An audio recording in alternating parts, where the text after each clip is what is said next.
깍두기로도 드시고 조림으로도 드시고 국으로도 드시는 그 무. 근데 이 무를 잘못 드시면 신장에 부담을 줄 수 있다는 사실 알고 계셨나요? 오늘 이 영상을 끝까지 보시면 무가 왜 신장에 독이 되는지, 그리고 이 무를 어떻게 드셔야 신장을 지키면서 혈관까지 챙길 수 있는지 전부 알려드리겠습니다. 무는 정말 훌륭한 식재료예요. 가을 무는 인삼보다 좋다는 말이 있을 만큼 영양이 풍부하거든요. 분당 서울대학교 병원 자료에 따르면 무에는 수용성 식이섬유와 불용성 식이섬유가 모두 들어있습니다. 수용성 식이섬유는 음식 속 콜레스테롤과 결합해서 몸에 흡수되는 걸 방해해줍니다. 쉽게 말하면 나쁜 콜레스테롤이 혈관 벽에 쌓이지 않도록 몸 밖으로 밀어내는 역할을 하는 겁니다. 콜레스테롤이 혈관 벽에 쌓이면 마치 수도관에 찌꺼기가 끼는 것처럼 혈관이 좁아지고 고혈압, 동맥경화로 이어지거든요. 거기다 무에는 디아스타제와 아밀라아제라는 소화 효소도 풍부합니다. 이 효소들이 음식을 잘 분해해줘서 위장 부담을 줄이고 장 운동도 촉진해줍니다. 비타민 C도 풍부해서 혈관 세포 손상을 막는 항산화 역할도 해요. 이렇게 좋은 식재료인데 왜 잘못 드시면 신장이 독이 된다고 했을까요? 무를 잘못 드시는 경우가 세 가지가 있습니다. 첫 번째는 인삼이나 홍삼과 함께 드실 때입니다. 한의학적으로 인삼과 홍삼은 기운을 위로 끌어주는 식품입니다. 반면에 무는 기운을 아래로 내려보내는 성질이 강합니다. 이 두 가지가 몸속에서 만나면 인삼이 올린 기운을 무가 내려보내버립니다. 비싼 보약을 먹고 효과를 다 날려버리는 셈입니다. 거기다가 인삼의 약효 성분과 무의 효소가 충돌하면서 제대로 흡수되지 않는 덩어리가 생기고 이걸 신장에 처리해야 되니까 신장에 부담이 생겨버리는 거죠. 인삼이나 홍삼을 드신다면 무는 최소 2시간에서 3시간 간격을 두고 드시는 게 좋습니다. 자, 두 번째는 당근이나 오이와 함께 생으로 드실 때입니다. 당근과 오이에는 아스코르비니아제라는 효소가 들어있어요. 이 효소가 무 속의 비타민C를 파괴해버리는 겁니다. 헬스조선 자료에 따르면 당근의 아스코르비나아제가 함께 섭취한 식재료의 비타민C를 산화시켜 파괴한다고 합니다. 비타민C가 사라지면 혈관 세포를 지켜주는 방패가 없어지는 겁니다. 해결 방법은 간단합니다. 당근을 기름에 살짝 볶아서 익힌 다음에 무와 함께 섞으시면 돼요. 아스코르비나아제는 열에 약하기 때문에 익히면 힘을 못 씁니다. 자, 세 번째는 목이버섯과 함께 드실 때입니다. 하이닥 자료에 따르면 목이버섯은 무와 궁합이 좋지 않아 함께 조리하는 건 피해야 한다고 합니다. 이유가 있어요. 무도 성질이 서늘하고 목이버섯도 성질이 서늘한 식품입니다. 이 두 가지가 동시에 들어오면 위장이 마치 냉기를 뒤집어 쓴 것처럼 굳어버려요. 특히 위장이 약하신 50대에서 60대 어르신들은 소화불량이 생기거나 가스가 차고 배가 더부룩해지는 증상이 나타날 수 있습니다. 잡채나 볶음 요리에 무채와 목이버섯을 같이 넣으시는 분들은 정말 조심하셔야 돼요.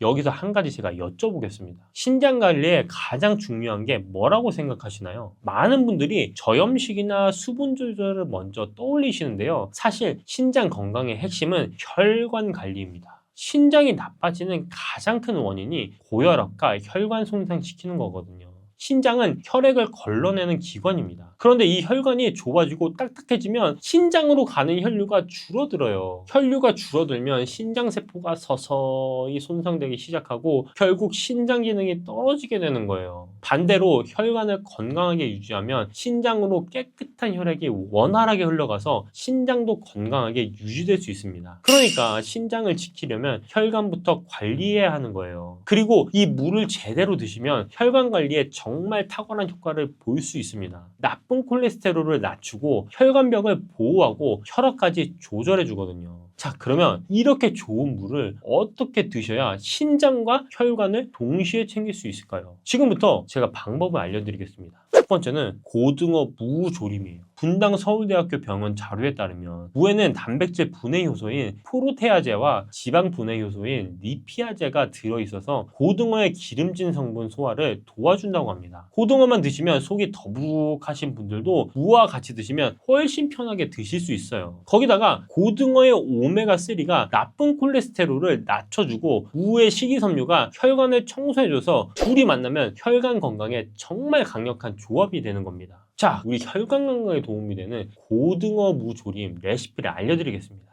재료는 고등어 한 마리, 무 반 개, 다진 마늘 한 큰술, 대파 반 대, 생강 반 작은술, 간장 한 큰술, 고춧가루 2큰술입니다. 생각보다 간단하죠? 그럼 지금부터 하나씩 만들어 보겠습니다. 먼저 양념장을 미리 만들어 놓겠습니다. 볼에 간장 한 큰술, 고춧가루 2큰술, 다진 마늘 한 큰술, 생강 반 작은술을 넣고 골고루 섞어주세요. 간장을 평소보다 절반으로 줄이고 생강을 넉넉하게 넣는 게 포인트입니다. 생강이 고등어 비린내를 잡아주거든요. 물을 1에서 1.5cm 두께로 도톰하게 썰어주세요. 너무 얇게 썰면 졸이면서 다 으스러져요. 냄비 바닥에 물을 빈틈없이 깔아주시고요. 이게 핵심 포인트입니다. 물을 바닥에 깔면 고등어가 타는 걸 막아주고 무에서 나온 시원한 채수가 위로 올라오면서 고등어 비린내를 싹 잡아주는 겁니다.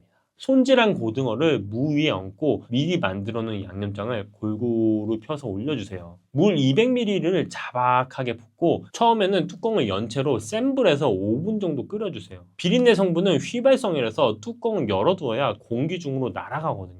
처음부터 뚜껑 닫으면 비린내가 갇혀버립니다. 그리고 대파를 어슷하게 썰어서 올린 다음에 뚜껑을 닫고 중력불에서 20분 이상 푹 졸여주세요. 국물이 반 정도 줄어들면 완성입니다. 드실 때는 국물을 밥에 비벼 드시기보다 건더기 위주로 드시는 게 훨씬 좋습니다. 국물에는 나트륨이 농축되어 있어서 신장에 부담이 될 수 있으니까요. 자, 잠깐 여기서 한 가지만 제가 말씀드리겠습니다. 혈관과 신장을 동시에 챙기려고 음식으로만 관리하시는 분들 많으시죠? 사실 음식만으로는 이미 진행된 혈관 염증까지 다 잡기가 어렵습니다. 특히 무릎이 시큰거리거나 통증이 이미 있으신 분들은 염증을 직접 잡기 위해 다양한 방법을 쓰시잖아요. 흔히들 가장 많이 하시는 게 무릎 연골 주사 맞는 것이에요. 근데 사실은 이게 비싼 것도 비싼 거지만 한계가 있습니다. 이 관련된 정보는 여기서 말하기 좀 길어서 고정 댓글에 달아놨으니까 한번 확인해 보시기 바랍니다.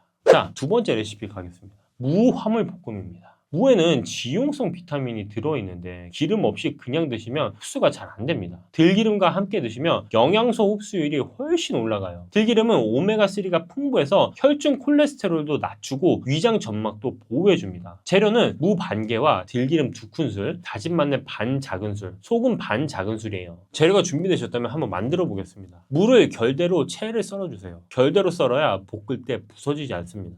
달군 팬에 들기름 2큰술을 두르고 채 썬 무와 다진 마늘 반 작은술을 넣고 소금 반 작은술로 간을 해주시기 바랍니다. 약한 불에서 뚜껑을 덮고 익히는 게 포인트입니다. 물을 넣지 않아도 무 자체에서 나온 달큰한 채수와 들기름과 섞이면서 자작하게 국물이 생깁니다. 약한 불로 뚜껑을 덮으시고 10분 정도 익히다 보면 무가 투명해지기 시작합니다. 젓가락으로 눌렀을 때 푹 들어가면 완성이에요. 10분 지났는데도 아직 단단하다면 2, 3분 정도 더 익혀주세요. 따뜻한 밥 위에 들기름 향이 가득한 무 화물볶음 얹어서 비벼 드시면 정말 고소하고 맛있습니다. 씹을 필요도 없이 술술 입에 녹아가지고 치아가 약하신 분들한테도 편하게 드실 수 있습니다. 자, 세 번째는 무꿀청이에요. 무에는 유황화합물 계열의 성분이 들어있습니다. 이 성분이 기관지 점막의 염증을 진정시키고 과도한 점액 분비를 억제하는 작용을 합니다. 여기에 꿀의 프로폴리스 성분이 더해지면 기관지 유해 물질을 몸 밖으로 배출시키고 세균과 바이러스에 대한 저항력을 높여줍니다. 게다가 꿀은 혈중 콜레스테롤을 낮춰줘서 혈관벽에 노폐물이 쌓이는 것도 막아줍니다. 무가 혈관을 청소하고 꿀이 혈관을 보호하는 이중작용을 하는 거예요. 재료는 무 반 개, 꿀 적당량입니다. 생각보다 간단하죠? 그럼 지금부터 하나씩 제가 만들어 보겠습니다. 깨끗이 씻은 무를 껍질째 깍둑썰기로 작게 썰어주세요. 껍질에 비타민C가 속보다 2배 이상 많거든요. 소독한 유리병에 썰어놓은 무를 넣고 무가 잠길 정도로 꿀을 부어주세요. 실온에서 딱 3일만 숙성시키면 됩니다. 3일이 지나면 무에서 수분이 빠져나와서 꿀과 무즙이 섞이면서 맑은 무꿀청이 완성됩니다. 무 건더기는 건져서 장아찌로 드셔도 되고 남은 청은 냉장고에 보관하시면서 드시면 됩니다. 아침 저녁으로 따뜻한 물 한 컵에 무꿀청을 2스푼 타서 드시면 됩니다. 목이 칼칼하거나 기침이 날 때마다 한 잔씩 드시면 금세 편안해지는 걸 느끼실 거예요. 단, 당뇨가 있으신 분들은 꿀량을 줄이시고 대신 배를 갈아 넣으시면 아주 좋습니다.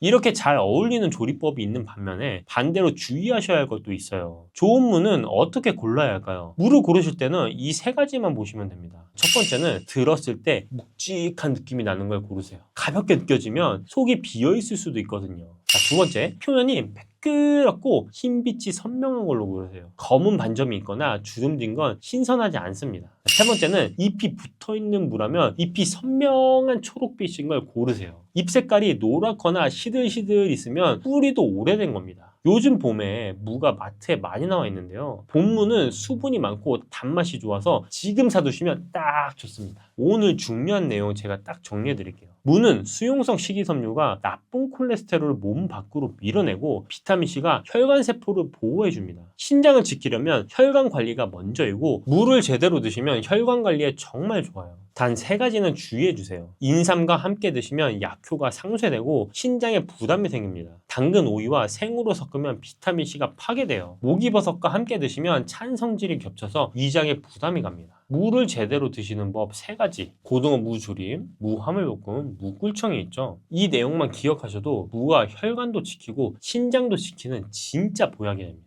오늘 끝까지 들어주셔서 감사하고요. 건강한 하루 되시길 바랍니다. 감사합니다. 매일 드시는 생선들이 사실 신장을 조용히 망가뜨리고 있습니다. 건강에 좋다고 챙겨 드시는 그 생선 정말 몸에 이롭기만 할까요? 생선이라고 다 같은 생선이 아닙니다. 어떤 생선은 어떤 방식으로 먹느냐에 따라 신장을 지킬 수도 있고 반대로 신장에 서서히 부담을 쌓을 수도 있거든요. 오늘은 우리가 아무 생각 없이 먹어온 생선들 중에 신장에 독이 되는 것을 정확히 짚어드리고 반대로 신장을 지키는 생선은 무엇인지까지 제대로 알려드리겠습니다. 끝까지 보시면 오늘 저녁 밥상부터 바로 바꾸실 수 있을 거예요.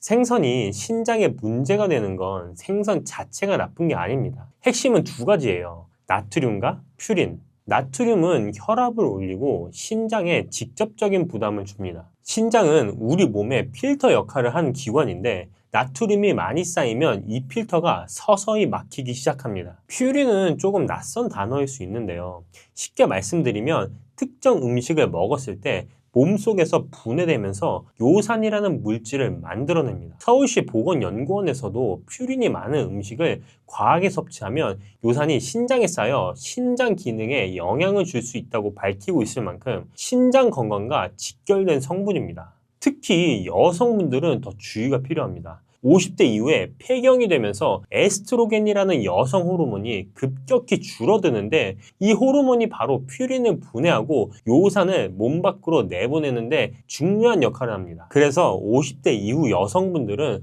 같은 음식을 드셔도 요산이 훨씬 빠르게 쌓이고 신장에 부담이 커지는 거예요. 갱년기 이후에 신장 건강이 갑자기 나빠졌다고 느끼시는 분들이 많은 이유가 바로 여기에 있습니다. 문제는 이 2가지가 우리 일상에서 즐겨 먹는 생선 반찬에 아주 많이 들어있다는 겁니다. 어떤 생선이 문제인지 지금부터 하나씩 살펴보겠습니다. 우리 밥상에서 자주 보이는 생선들 중에서 신장에 부담을 주는 것들 하나씩 짚어드릴게요. 첫 번째는 말린 생선, 염장 생선입니다. 자반고등어, 보리굴비처럼 소금에 절이거나 건조한 생선들인데요. 삼성 서울병원 자료에 따르면 신장 질환자는 하루 나트륨을 2000mg, 20g 이내로 제한해야 되는데 자반고등어 100g의 나트륨 함량은 일반 고등어의 무려 5배에서 10배에 달합니다. 한 토막 먹는 것만으로도 하루 나트륨 권장량을 훌쩍 넘기기 쉬운 거예요. 게다가 건조 과정에서 수분이 빠져나가면서 나트륨이 더욱 농축되기 때문에 먹을수록 신장이 처리해야 할 나트륨량이 기하급수적으로 늘어납니다. 나트륨이 많으면 혈압이 오르고 높아진 혈압은 고스란히 신장의 부담으로 쌓이게 되죠. 짭조름한 맛이 밥도둑처럼 느껴지시겠지만 신장 입장에서는 꽤 버거운 음식입니다. 두 번째는 멸치와 건어물류입니다. 멸치 볶음은 칼슘이 풍부하다고 알려져 있어서 꾸준히 드시는 분들이 많으시죠. 그런데 영양 전문가들은 칼륨과 인이 많은 멸치, 마른 오징어 등 말린 식품은 신장 건강에 부담을 줄 수 있다고 입을 모았습니다. 건조 과정에서 수분이 빠져나가면서 나트륨, 칼륨, 인이 그대로 농축되기 때문인데요. 특히 멸치는 뼈째 먹는 생선이라 인 함량까지 높습니다. 인이 몸에 과하게 쌓이면 신장이 이를 걸러내느라 더 많은 일을 해야 하고 결국 신장에 과부하가 걸리게 됩니다. 마른 오징어, 북어포, 황태포도 같은 이유로 과하게 드시지 않는 게 좋습니다. 자, 세 번째는 의외로 많은 분들이 건강식으로 생각하시는 참치캔입니다. 참치캔은 편리하고 단백질도 풍부해서 자주 드시는 분들이 많은데요. 여기서 문제는 참치캔에 들어있는 나트륨 양과 식품 라벨에 표시된 인산염 첨가물입니다. 인산염은 식품의 맛과 보존성을 높이기 위해 넣는 성분인데 이게 신장을 통해 걸러져야 하는 성분이라 신장에 부담을 줄 수 있습니다. 참치캔을 드실 때는 반드시 한번 헹궈서 드시는 것만으로도 나트륨을 상당히 줄일 수 있으니 꼭 기억해 두세요. 네 번째는 대형 심해 어류입니다. 횟집에서 즐겨 드시는 참치, 황새치가 대표적인데요. 식품의약품안전처 자료에 따르면 황새치 같은 새치류에는 100g당 평균 0.52 마이크로그램의 메틸수은이 포함되어 있습니다. 메틸수은은 몸속에 쌓이는 성질이 있고 신장을 통해 배출되어야 되는데 양이 많아지면 신장에 부담이 되는 겁니다. 크기가 클수록 먹이사슬 위에 있을수록 수은이 더 농축되어 있다고 보시면 돼요. 자주 드시는 편이라면 소형 어류 위주로 바꾸시는 게 신장 관리에 유리합니다. 마지막으로 등푸른 생선에 대한 오해도 짚어드려야 할 것 같아요. 고등어, 꽁치, 정어리 같은 등푸른 생선이 신장에 나쁘다는 말을 들어보신 분들이 많을 텐데요. 정확히 말씀드리면 이미 신장 기능이 떨어진 분들에게 해당하는 이야기입니다. 건강한 분들께는 오메가3가 풍부해서 오히려 혈압을 낮추고 신장 혈관 건강에 도움이 될 수 있어요. 하지만 신선하지 않은 등푸른 생선은 히스타민이라는 성분이 생기는데 이건 가열해도 없어지지 않기 때문에 반드시 신선한 것을 골라 드셔야 합니다. 이런 생각이 드실 것 같아요. 대체 어떤 생선을 먹으란 말이야? 신장을 생각한다면 정답은 흰살 생선입니다. 명태, 대구, 가자미처럼 지방이 적고 퓨린 함량이 낮은 생선들이에요. 흰살 생선에는 양질의 단백질이 풍부해서 근육을 유지하는 데 도움이 되고 혈당을 급격하게 올리지 않아서 식후 혈당 조절에도 유리합니다. 여기에 DHA 성분이 뇌세포를 구성하는 핵심 역할을 해서 기억력 관리에도 도움이 될 수 있고 오메가3 성분은 무릎이나 관절 주변의 염증 반응을 줄이는 데도 유리하게 작용합니다. 단백질은 충분히 챙기면서도 신장에 부담을 주는 성분이 훨씬 적어서 신장 건강을 생각하는 식단 구성에 이만한 식품이 없어요. 여기서 중요한 건 이 생선을 무엇과 함께 드시느냐입니다. 제가 첫 번째로 추천드리는 조합은 동태입니다. 동태는 퓨린 함량이 낮으면서도 단백질이 풍부하고 지방이 거의 없어서 신장이 처리해야 할 노폐물 부담이 적습니다. 여기에 잘 맞는 게 바로 두부인데요. 두부의 식물성 단백질이 동태의 동물성 단백질을 보완해줘서 한쪽에만 의존하지 않고 균형 있게 단백질을 섭취할 수 있습니다. 신장 부담 관리 측면에서 동태찌개에 두부 한 모 넣는 것 아주 간단하지만 꽤 고마운 조합이에요. 자, 두 번째는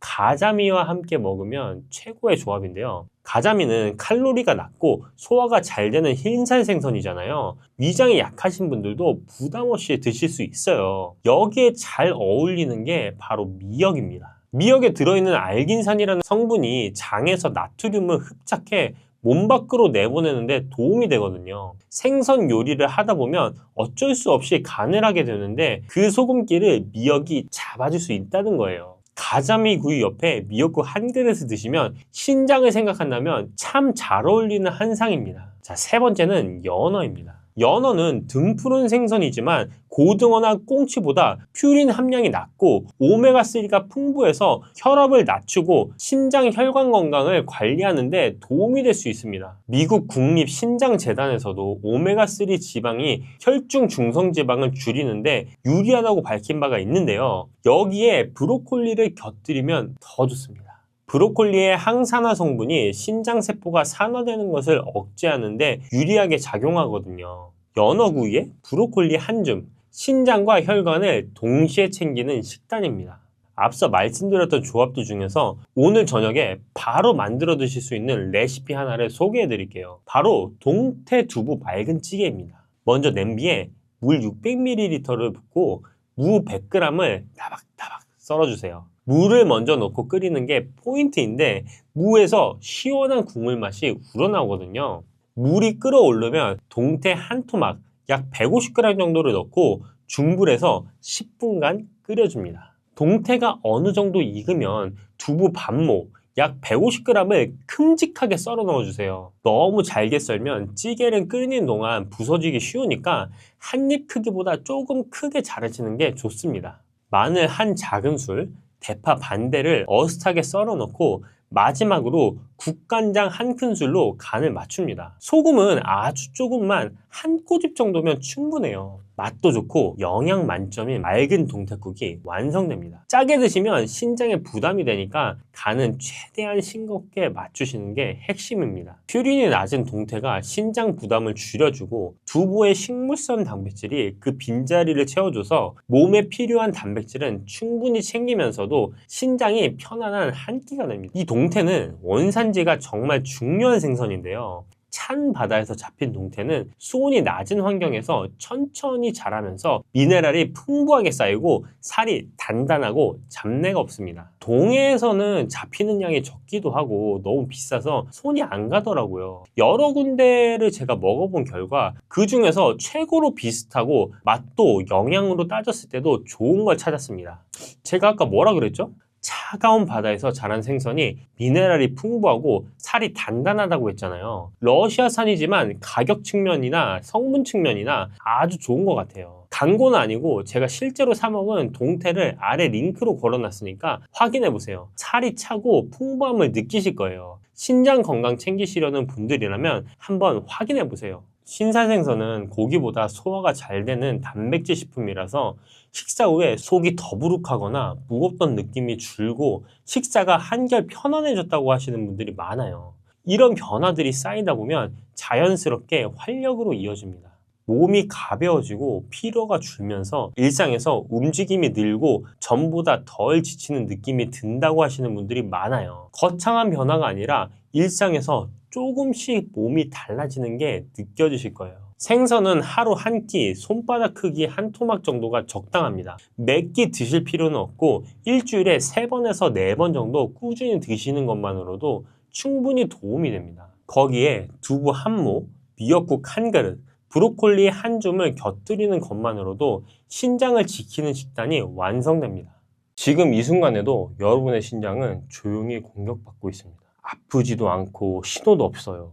그냥 묵묵히 일을 하면서 서서히 망가지고 있는 거죠. 신장이라는 기관은요, 절반이 손상될 때까지 아무런 증상도 나타나지 않아요. 그냥 아무렇지 않은 거예요. 그래서 더 무서운 겁니다. 오늘은 그 공격의 주범이 되는 음식들을 10위부터 시작해서 1위까지 차례대로 낱낱이 알려드리려고 합니다. 그런데 여기서 정말 중요한 게 있어요.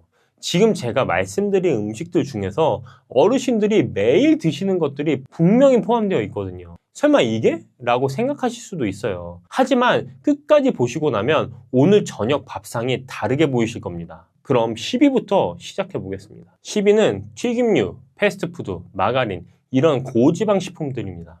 이건 뭐 당연한 거 아닌가요? 하실 수도 있어요. 그런데 이게 신장을 망치는 방식이 생각하시는 것과 좀 달라요. 고지방 식품이 신장을 직접 공격하는 건 아닙니다.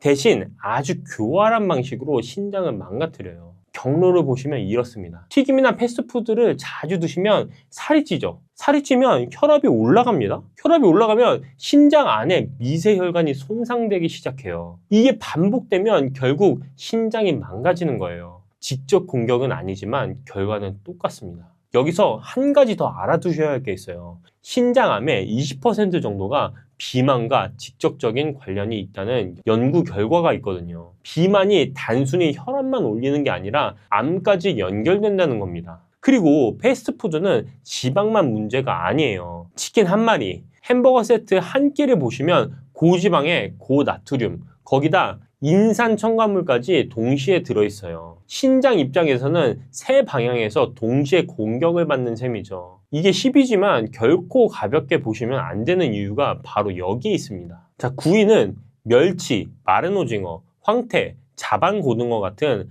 염장, 건조 해산물입니다. 어르신들 냉장고에 꼭 하나씩은 있는 것들이죠. 이게 왜요? 황태 해장국은 오히려 몸에 좋다고 했잖아요. 맞아요. 황태 자체의 단백질 성분은 분명히 좋은 부분이 있어요. 그런데 문제는 건조 과정에서 일어나는 일입니다. 생오징어를 생각해 보세요. 그걸 말려서 마른 오징어가 되면 수분이 전부 빠져나가면서 안에 있던 성분들이 그대로 농축이 됩니다. 나트륨이 농축되고 인이 농축되고 칼륨이 농축돼요. 쉽게 말씀드리면 신장을 공격하는 세 가지 성분이 한꺼번에 두세 배로 전해지는 거예요. 오징어 한 봉지 안에 신장의 적 세 가지가 동시에 고농도로 들어있는 겁니다. 자, 멸치도 마찬가지인데요. 어르신들이 뼈 건강을 위해 칼슘을 보충하시려고 멸치 자주 드시잖아요. 칼슘은 맞아요. 멸치에 칼슘이 많습니다. 그와 동시에 인과 나트륨도 같이 고농도로 따라 들어오거든요. 신장 기능이 조금이라도 떨어진 분들은 이게 생각보다 큰 부담이 될 수 있습니다. 간식으로 드시는 마른 오징어 한 봉지, 국물 내려고 넣는 멸치 한 줌, 아침에 드시는 자반 고등어 한 토막, 하나하나는 별거 아닌 것 같아도 신장 입장에서는 매일 같은 자리를 3번씩 얻어맞는 거나 다름이 없습니다. 그렇다고 해서 완전히 끊으실 필요는 없어요. 다만 멸치는 물에 한번 헹궈서 국물을 내시고 마른 오징어는 자주 드시는 습관만 줄여도 충분히 달라질 수 있습니다. 파리입니다. 이번 건 아마 진짜 깜짝 놀라셨을 거예요. 바나나, 아보카도, 오렌지, 토마토 등의 과일입니다. 잠깐만요. 이게 왜 나와요? 의사 선생님이 과일 챙겨 드시라고 했는데요? 맞아요. 건강한 분들한테는 이 과일들이 정말 좋은 음식이에요. 문제는 신장 기능이 떨어지기 시작한 분들한테는 이야기가 완전히 달라진다는 겁니다. 이 과일들의 공통점이 뭔지 아세요? 칼륨이 아주 풍부하다는 거예요. 칼륨은 원래 우리 몸에 꼭 필요한 성분이에요. 심장 박동을 조절하고 근육이 제대로 움직이게 해주는 중요한 미네랄이죠. 건강한 신장은 혈액 속에 칼륨이 너무 많아지면 알아서 걸러내서 소변으로 내보내거든요. 근데 신장 기능이 떨어지면 칼륨을 제대로 걸러내지 못합니다. 혈액 속에 칼륨이 계속 쌓이기 시작하는 거죠. 그러면 어떻게 되냐면요. 처음에는 피로감이 오고 근육에 힘이 빠지는 느낌이 들어요. 그러다 심해지면 부정맥이 옵니다. 심장 박동이 불규칙해지는 거예요. 더 심각해지면 심장 마비까지 이어질 수 있어요. 건강을 위해 매일 챙겨 드시면 과일이 신장 상태에 따라서는 독이 될 수 있다는 거 꼭 기억해 주세요. 그렇다면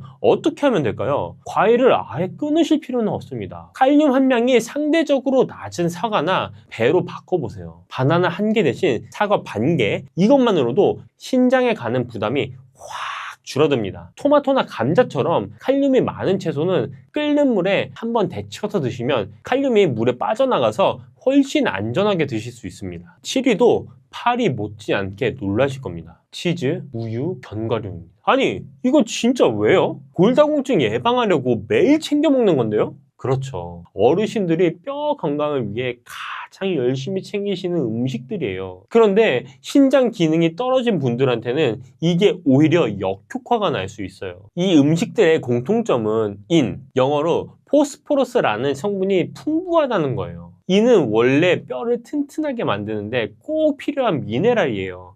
건강한 신장은 혈액 속 인이 너무 많아지면 걸러서 내보내는데 신장 기능이 떨어지면 이걸 제대로 못해요. 인이 혈액 속에 쌓이기 시작하는 거죠. 그러면 어떻게 되냐면요. 피부가 심하게 가렵기 시작해요. 뼈가 약해지고 심혈관 질환 위험도 올라갑니다. 뼈를 지키려고 먹는 음식이 오히려 뼈를 망가뜨리는 아이러니한 상황이 생기는 거예요. 그렇다면 어떻게 하면 될까요? 치즈나 우유를 완전히 끊으실 필요는 없습니다. 대신 절반은 두부로 바꿔보세요. 두부는 동양의 치즈라고 불릴 만큼 칼슘은 유제품 못지않게 풍부하면서 신장에 부담을 주는 인 함량은 훨씬 낮거든요. 우유 한 잔을 두부 한 모로 바꾸는 것, 그것만으로도 신장이 한결 편해집니다. 견과류도 마찬가지예요. 인 함량이 낮은 마카다미아나 잣으로 바꿔보시면 영양은 챙기면서 신장 부담은 줄이실 수 있어요. 자, 유기는 요즘 어르신들 사이에서 정말 많이 찾으시는 것 중에 하나예요. 바로 단백질 보충제 프로틴 쉐이크입니다.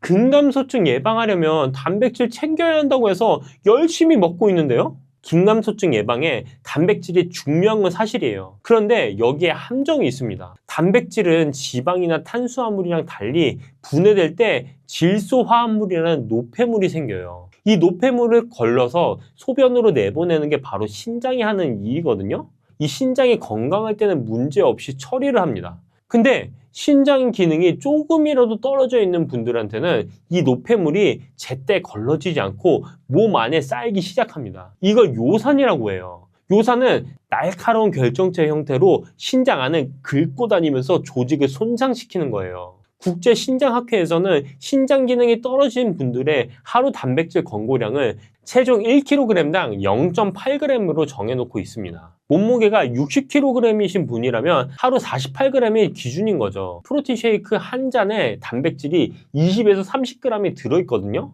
여기다 고기까지 드시면 하루 기준을 훌쩍 넘어버리는 거예요. 그렇다면 어떻게 하면 될까요? 단백질을 아예 끊을 필요는 없어요. 대신 프로틴 쉐이크보다는 달걀이나 두부, 생선 같은 자연식품으로 단백질을 채워보세요.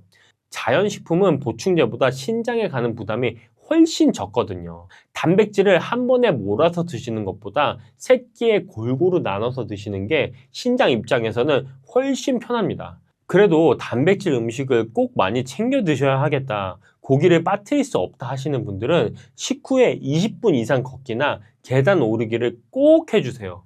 몸을 움직이면 단백질 대사가 훨씬 원활해지고 신장에 가는 부담도 그만큼 줄어들거든요. 자, 5위는 콜라, 사이다, 에너지 드링크, 그리고 다이어트 소다입니다. 콜라가 몸에 안 좋다는 건 알죠. 근데 다이어트 콜라도요? 네. 오히려 다이어트 콜라가 더 무서울 수 있어요. 이게 오늘 5위에서 가장 중요한 포인트입니다. 일반 콜라 얘기부터 잠깐 해보자면 짙은 색 탄산음료에는 색이 변하지 않게 하고 유통기한을 늘리기 위해 인산염을 첨가해요. 자연식품에 들어있는 이는 우리 몸에 30에서 40%만 흡수하도록 조절이 돼요. 그런데 탄산음료에 들어있는 인산염은 무려 90%가 흡수합니다. 같은 인이라도 가공식품에 들어있는 건 신장에 훨씬 부담을 주는 거예요. 설탕 없는 다이어트 콜라는 괜찮지 않냐고요? 연구 결과를 보시면 하루 2잔 이상 다이어트 소다를 마신 분들은 그렇지 않은 분들보다 신장 기능이 30% 이상 떨어졌다고 나와 있습니다. 설탕 대신 들어간 인공 감미료가 인슐린 반응을 건드리고 결국 당뇨로 이어지는 경로를 만들거든요. 건강을 위해 마시는 제로 음료가 신장을 망치는 아이러니한 상황인 거죠. 그렇다면 어떻게 하면 될까요? 이 탄산음료가 당기실 때는 탄산수에 레몬 한 조각을 넣어 드셔보세요. 레몬에 들어있는 구연산이 신장 결석을 예방하는 데도 도움이 되거든요. 시원한 음료가 생각나실 때 보리차나 옥수수 수염차로 바꿔보시는 것도 좋습니다. 신장에 부담은 없으면서 갈증은 충분히 해소가 됩니다. 4위입니다. 설탕이에요. 설탕이 몸에 안 좋다는 건 다 알잖아요. 맞아요. 다들 아세요. 근데 설탕이 신장을 망치는 방식은 대부분 모르세요. 그리고 이게 알고 나면 정말 무서워요. 설탕이 들어오면 간이 이걸 처리해야 되거든요. 특히 과당, 그러니까 설탕 안에 들어있는 단맛 성분이 문제예요. 간이 과당을 처리하는 과정에서 우리 몸의 에너지 화폐라고 불리는 ATP를 엄청나게 소모해요. 그런데 ATP가 분해되면서 요산이 만들어집니다. 날카로운 결정체가 신장 안을 긁고 다니면서 조직을 손상시키는 거죠. 단백질을 먹지 않아도, 고기를 먹지 않아도 설탕만으로도 요산이 만들어지는 게 핵심입니다. 그리고 설탕이 신장을 망치는 또 다른 경로가 있어요. 바로 당뇨입니다. 성인 만성 신부전의 가장 흔한 원인이 당뇨병인데 최근에는 그 비중이 전체의 50%까지 올라왔어요. 투석 환자 2명 중 1명이 당뇨 때문이라는 얘기거든요. 혈액 속에 당이 높은 상태가 계속되면 신장의 미세혈관이 서서히 손상되고 결국 신장이 제 기능을 못하게 되거든요. 달콤하게 당기시는 건 자연스러운 현상입니다. 그렇다면 어떻게 하면 좋을까요? 사실 한국 음식에서 설탕을 완전히 빼기란 쉽지 않습니다. 안 들어간 음식을 찾기가 더 어려울 정도니까요. 그래서 완전히 끊으려 하시기보다는 대체하는 방법을 찾으시는 게 훨씬 현실적이에요. 요리하실 때 설탕 대신 사과즙 내서 넣어보시는 것. 단맛은 충분히 살아있으면서 신장에 가는 부담은 훨씬 줄어들거든요. 또 설탕으로 맛을 내던 자리에서 소금을 살짝 써보시는 것도 방법이에요. 소금이 재료 본연의 맛을 더 풍부하게 끌어올려줘서 설탕 없어도 음식에 훨씬 깊은 맛이 납니다. 자, 3위입니다. 어떻게 보면 당연한 걸 수도 있는데요. 알코올이에요. 술은 당연히 몸에 안 좋은 거 아닌가요? 맞아요. 다들 아세요. 그런데 술이 신장을 망치는 방식이 생각하시는 것보다 훨씬 더 직접적이고 무서워요. 알코올이 들어오면 제일 먼저 탈수가 시작됩니다. 술을 마시면 소변이 자꾸 마려워지잖아요. 몸 안에 수분이 빠져나가는 거예요. 신장은 혈액을 걸러내는 기관인데 걸러낼 수분이 부족해지면 그만큼 더 무리해서 일을 해야 합니다. 거기다 알코올이 분해될 때 젖산이라는 물질이 만들어지는데 이 젖산이 신장에서 요산이 빠져나가는 길을 막아버려요. 요산이 소변으로 배출되지 못하고 몸 안에 쌓이기 시작하는 거예요. 탈수까지 겹치면 혈액이 더 진해지면서 요산 농도가 더 높아지고요. 특히 맥주는 효모에서 나오는 퓨린이라는 성분이 직접 요산으로 바뀌기 때문에 더 위험합니다. 맥주 드시는 분들 중에 통풍으로 고생하시는 분들이 많은 이유가 바로 여기에 있습니다. 자, 그런데 여기서 정말 충격적인 이야기를 하나 드려야 할 것 같아요. 술을 마시고 한쪽으로 뻗어서 주무신 적 있으신가요? 피곤해서 이렇게 잠든 것 같지만 그 순간 신장이 위험에 처할 수 있습니다. 한쪽으로 오래 누워있으면 눌린 쪽 근육에 피가 통하지 않습니다.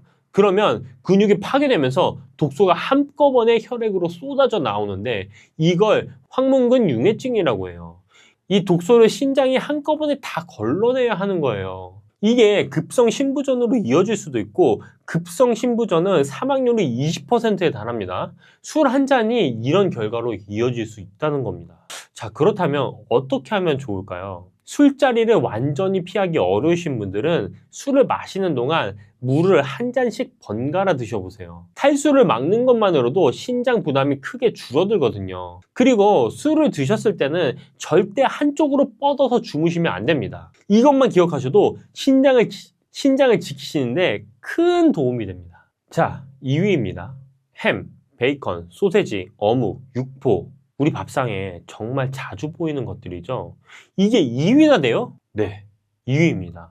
이유를 들으시면 고개가 끄덕여지실 거예요. 가공육이 무서운 이유는 딱 3가지가 한꺼번에 들어왔기 때문이에요. 나트륨, 인산염 첨가물, 그리고 질산염이에요. 하나씩 설명해 드리겠습니다. 먼저 나트륨인데요. 스팸 한 캔에 나트륨이 무려 4000mg이 넘게 들어있어요. 하루 권고량이 2000mg인데요. 스팸 한 캔만으로 그 2배를 넘겨버리는 거예요. 그 다음은 인산염 첨가물인데요. 가공육에는 맛과 식감을 살리고 유통기한을 늘리기 위해 인산염을 인위적으로 넣거든요. 이 인공 인산염은 자연식품에 들어있는 인보다 흡수율이 2배 이상 높아져요. 90%라고 말씀드렸죠. 신장에 가는 부담이 그만큼 크다는 겁니다. 마지막으로 질산염이에요. 가공육의 색을 이쁘게 유지하기 위해 넣는 건데 이게 신장 조직에 염증을 일으키고 흉터를 만듭니다. 스팸, 어묵, 소세지, 반찬으로 술안주로, 간식으로 자주 드시잖아요. 한 번에 조금씩이라도 매일 드시면 신장 입장에서는 세 방향에서 매일 공격받는 거나 다름이 없습니다. 그렇다면 어떻게 하면 될까요? 가공육 대신 두부조림이나 생선구이로 바꿔보시는 것도 좋습니다. 단백질은 충분히 채우면서 신장에 가는 부담은 훨씬 줄어들어요. 어묵 대신 직접 만든 생선전도 좋은 대안입니다. 완전히 끊기 어려우신 분들은 드시기 전에 끓는 물에 1~2번 데쳐서 드셔도 좋습니다. 나트륨과 첨가물이 상당 부분 빠져나와서 신장 부담을 확실히 줄이실 수 있습니다. 자, 대망의 1위인데요. 1위가 뭘까요? 한번 맞춰보시겠어요? 바로 발효 영양식품들이에요. 된장, 간장, 고추장, 젓갈, 장아찌, 자반생선, 우리 밥상에서 절대 빠질 수 없는 것들이죠. 아니, 된장이 왜요? 된장은 몸에 좋다고 했잖아요. 맞는 말씀이에요. 된장 자체의 발효 성분은 분명히 이로운 부분이 있어요. 근데 문제는 그 안에 들어있는 나트륨이에요. 2023년 기준으로 우리나라 사람들이 하루에 섭취하는 나트륨 평균량이 얼마인지 아시나요?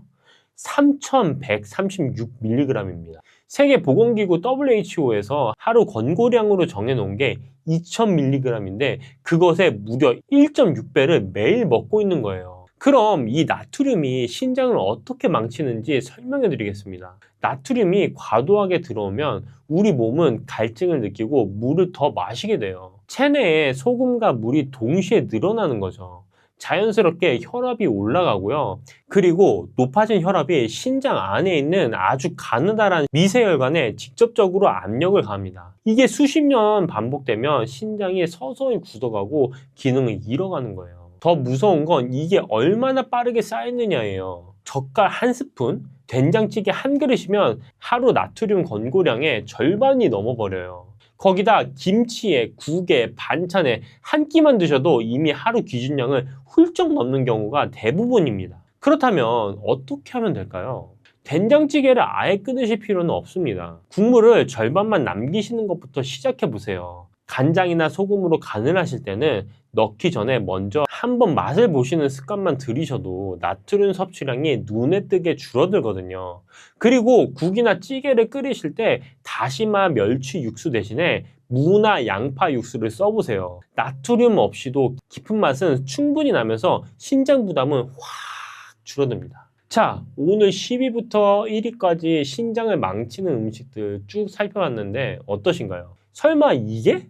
라고 생각하셨던 음식들이 몇 가지 있으시죠? 제가 여기서 퀴즈 하나 드리겠습니다. 신장을 망치는 음식 7위는 뭐였을까요? 상단에 있는 퀴즈를 한번 맞춰보세요.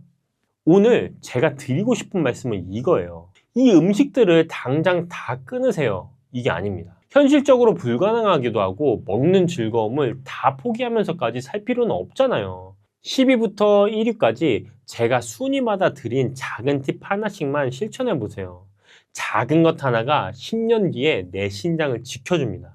신장을 한번 망가지면 되돌리기가 정말 어려운 기간이죠. 그리고 아프지 않다고 괜찮다고 방심하시면 안 됩니다. 오늘 영상 처음에 말씀드렸잖아요. 신장은 절반이 망가질 때까지 아무 신호도 보내지 않는다고요. 지금 이 순간이 챙기실 수 있는 가장 좋은 때입니다. 여러분, 이 쑥 버무리 아시나요? 향긋한 쑥향. 봄만 되면 생각나는 이 향긋한 쑥향. 이 쑥을 쌀가루에 버무려서 짜는 이 소박한 이 맛. 저희 어릴 때 할머니가 해주시던 거 기억이 있으신 분들 많으실 거예요. 왜 우리 어르신들이 봄만 되면 이 쑥을 찾으셨는지 생각해 보신 적 있으세요? 이 쑥은 특히 봄에 제철 음식으로 알려져 있는데요. 봄만 지나면 쑥이 맛이 써지고 맛이 없어집니다. 이 제철 봄나물 이 쑥에 대해서 한번 알아보겠습니다. 그냥 봄나물이라서가 아니라 쑥 버무리에는 몸에 정말 대단한 게 들어있어요. 오늘 이 쑥 버무리가 우리 몸에 어떻게 좋은 건지, 특히 혈관 건강과 어떤 관계가 있는지, 그리고 집에서 제대로 만드는 법까지 제가 알려드리겠습니다. 끝까지 보시면 오늘 바로 따라 하실 수 있습니다. 군침이 너무 도는데 제가 한 입 먹어보도록 하겠습니다.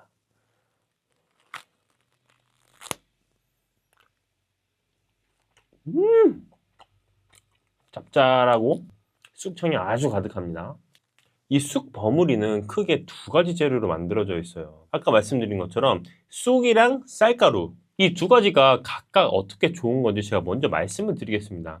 첫 번째는 여기 초록색의 이 쑥이에요. 쑥은 단군 신화에도 등장할 만큼 역사가 깊은 약용식물입니다. 한방에서는 동의보감에서 쑥을 100가지 보약보다 낫다고 표현할 만큼 다양한 효능이 기록되어 있어요. 그 중에서도 오늘 제가 강조하고 싶은 건 혈관 건강입니다. 혈관 건강 관심이 많으시죠? 이 쑥에는 베타카로틴이라는 성분이 풍부해요. 이 베타카로틴이 혈액 속의 나쁜 콜레스테롤 수치를 낮춰줘요. 이 콜레스테롤이 왜 문제냐면 나쁜 콜레스테롤이 혈관벽에 조금씩 쌓이기 시작하면 마치 수도관에 찌꺼기가 끼어서 좁아지는 것처럼 혈관이 좁아지게 돼요. 그러면 혈액이 원활하게 흐르지 못하고 고혈압, 동맥경화로 이어지거든요. 베타카로틴이 이 나쁜 콜레스테롤을 낮춰줘서 혈관이 깨끗하게 유지되도록 도와주는 거예요. 거기다 쑥에는 칼륨 성분도 풍부해요. 칼륨이 체내 나트륨을 배출시켜 주잖아요. 우리가 짜게 먹으면 혈압이 올라가는 이유가 나트륨이 혈관을 수축시키기 때문이거든요. 칼륨이 그 나트륨을 몸 밖으로 내보내서 혈압을 낮추는 데 도움을 줍니다. 이 쑥에는 탄닌 성분도 있어요. 탄닌이 혈액 속에서 혈관을 녹슬게 하는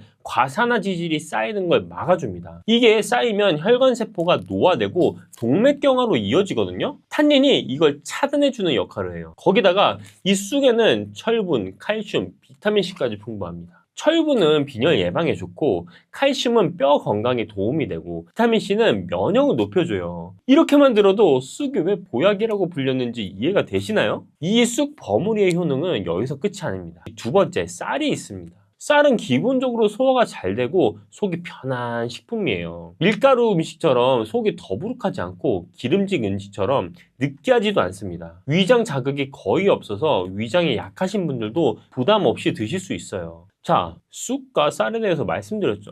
그래서 이 쑥 버무리가 왜 건강식으로 좋으냐면 쑥의 혈관 건강 효능, 쌀의 소화 편한 성질이 딱 만나는 거예요. 혈관도 챙기면서 속도 편하게 즐길 수 있는 간식입니다. 쑥버무리 너무 좋지 않나요? 혈관에도 좋고 장 건강에도 좋은 이 쑥버무리 만드는 법을 제가 알려드리겠습니다. 재료는 정말 간단합니다. 맵쌀가루 300g, 쑥 150g, 소금 1꼬집, 설탕 1스푼. 이게 전부입니다. 놀랍죠? 믹서기가 없어도 되고 방앗간에 안 가도 돼요. 마트에서 파는 시판 쌀가루 쓰시면 됩니다. 먼저 쑥 손질부터 제가 해보겠습니다.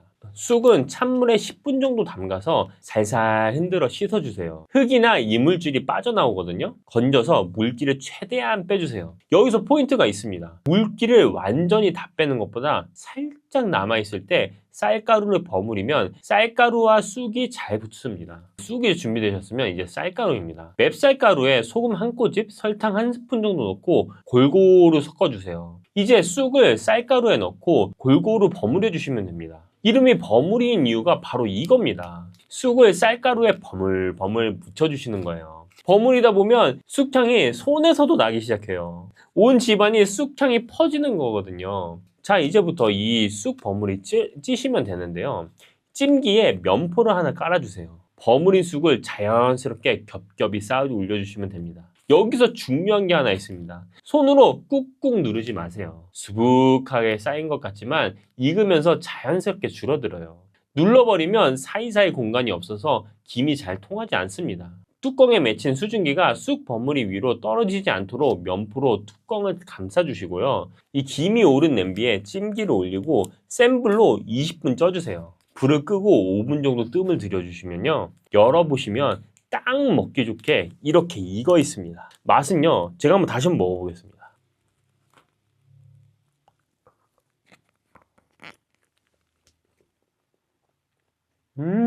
이 쑥 버무리 제가 먹어보니까 포슬포슬하면서 촉촉한 식감이 그대로 있습니다. 이 쑥의 은은한 맛이 쌀가루의 구수함과 만나서 자꾸만 손이 가는 맛이에요. 이거 빨리 끄고 제가 더 먹어야겠습니다. 설탕이 약간 들어갔음에도 불구하고 단맛이 강하지 않아서 몇 개를 먹어도 전혀 부담이 없을 것 같습니다.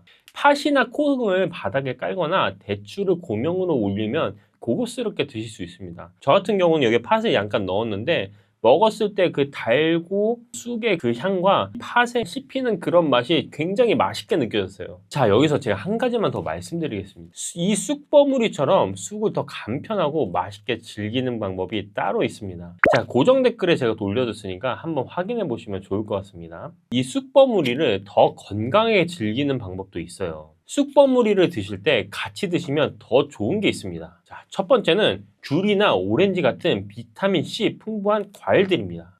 아까 말씀드렸듯이 쑥에는 철분이 풍부해요. 그런데 철분을 먹는다고 다 흡수되는 게 아닙니다. 이 쑥처럼 식물성 철분은 5% 정도만 흡수가 됩니다. 근데 비타민C를 함께 섭취하면 철분 흡수율을 최대 30%까지 높여줘요. 6배나 올라가는 거죠.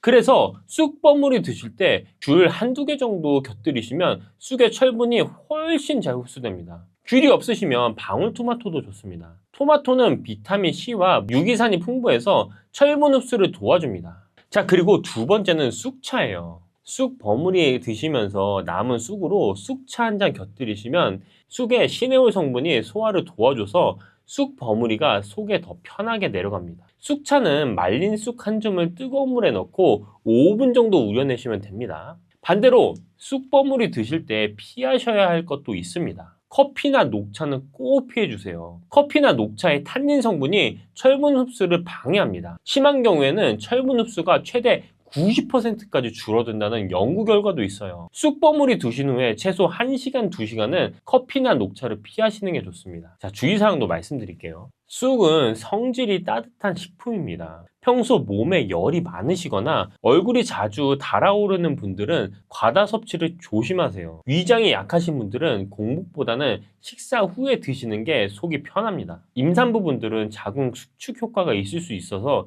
드시기 전에 꼭 담당 선생님께 여쭤보시길 바랍니다. 쑥즙이나 쑥차처럼 농축된 형태로 드실 때는 과다 복용 시에 구토 등의 부작용이 있을 수 있으니까 적당량을 꼭 지켜주세요. 오늘 핵심을 딱 정리해드리겠습니다. 쑥 버무리. 이 쑥 버무리는 쑥과 쌀이 만난 음식입니다.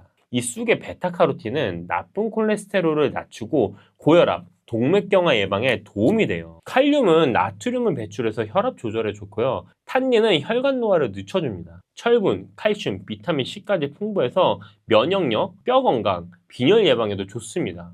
여기에 쌀가루가 소화를 도와줘서 속이 편안하게 즐길 수 있는 게 쑥버무리의 진짜 매력이에요. 귤이나 토마토는 곁들이시면 철분 흡수율까지 올라가요. 커피나 녹차는 쑥버무리 드신 후 1시간, 2시간 뒤에 드시길 바랍니다. 재료는 쑥, 쌀가루, 소금, 설탕, 달랑 4가지입니다. 20분이면 완성이 돼요. 봄에만 드시기에 너무 아까운 쑥버무리로 맛있게 챙겨 드세요. 오늘도 건강 챙기시고 끝까지 봐주셔서 정말 감사합니다.